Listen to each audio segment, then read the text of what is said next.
বিচ্ছিন্ন ঘটনার মধ্য দিয়ে প্রথম ধাপের উপজেলা নির্বাচন সম্পন্ন।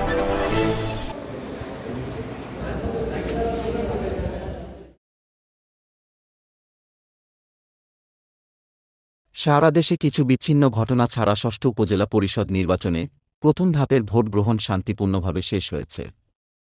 এদিকে মুন্সিগঞ্জের গজারিয়া উপজেলা পরিষদ নির্বাচনেও কিছু বিচ্ছিন্ন ঘটনা ছাড়া শান্তিপূর্ণভাবে ভোট গ্রহণ শেষ হয়েছে।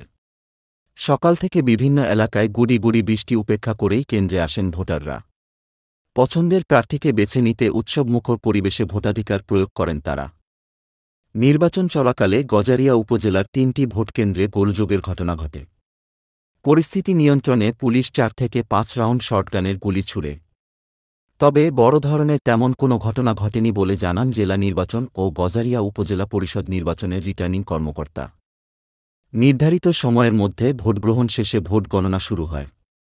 গজারিয়া উপজেলা পরিষদ নির্বাচনে বিপুল ভোটের ব্যবধানে জয়লাভ করেন উপজেলা আওয়ামী লীগের সাধারণ সম্পাদক মোহাম্মদ মনসুর আহমেদ খান জিন্নাহ। কাপ পিরিচ প্রতীকের এই প্রার্থী ২০,০০০-এরও বেশি ভোটের ব্যবধানে জয়লাভ করেন।